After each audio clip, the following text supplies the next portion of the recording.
Siyempre, habang tumatagal ka, nagmamature ka sa isang negosyo, lalo kang lumalawak yung...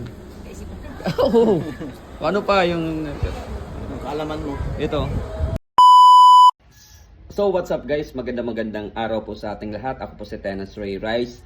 At marami po kasing nagtatanong at nag-PPM sa atin kung paano daw po ang mag-order dito sa akin para daw po sila po ay maka-avail na sinasabi kong mga malalaking discount pag mga retailer. Ayan po ay nakita ng ating mga bagong customer sa mga live natin, sa mga post natin. Kaya naman po sinadya tayo dito sa ating store at makipag-deal po sa mga discounted na sinasabi natin. Kaya po sa mga gustong mag-avail ng mga ganyang presyo, puntahan nyo lang po ako dito. Ayan guys, pakinggan natin ang ating new suki from Parañaque na si JB Sane Laging Bilyas. Ayan, so shoutout po sa iyo mga idol.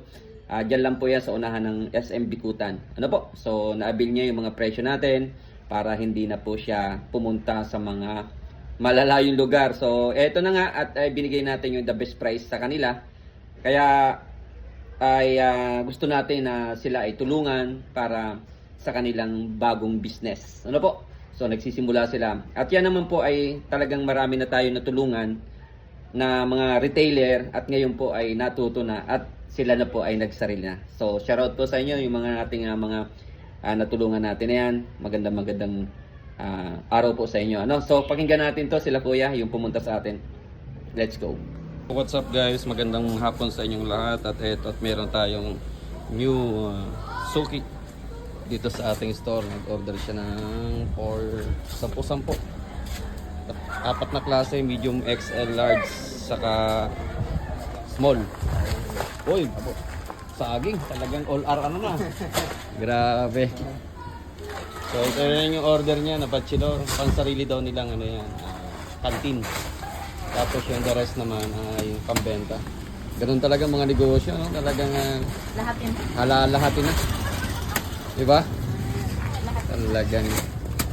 Siguro tapos na itong sasakyan mo, boss. Hindi ba?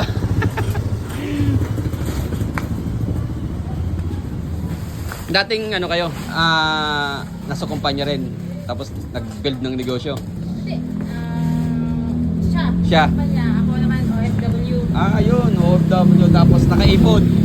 Kunti lang. Konti lang daw. Tapos nag-ano na sila ng negosyo. Nag-open ng konting negosyo. Mas maganda,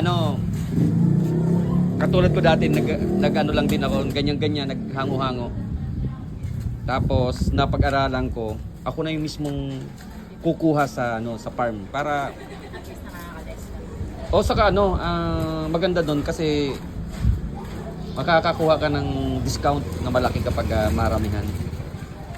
So, marami na rin akong natulungan na katulad nyo na nagsimula na tapos nung matuto na wala talagang forever, nagsarili na sila at least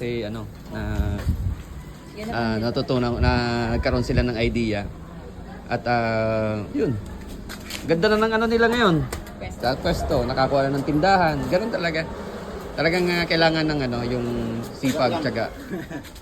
Tapos yung diskarte ko, pag wala kang diskarte hindi mo yan. Achieve kung ano yung Oo. gusto mo. Siyempre, habang tumatagal ka, nagmamature ka sa isang negosyo, lalo kang lumalawak yung... Oo. Paano pa yung... Kaalaman mo. Ito. Ay, hindi ito. Hindi, ito na. Grabe yung XL lang to eh. Mga office. Ito, semi-jumbo na to. Mga upsize to eh. Wala ka Angelica doon sa kabila? Angelica.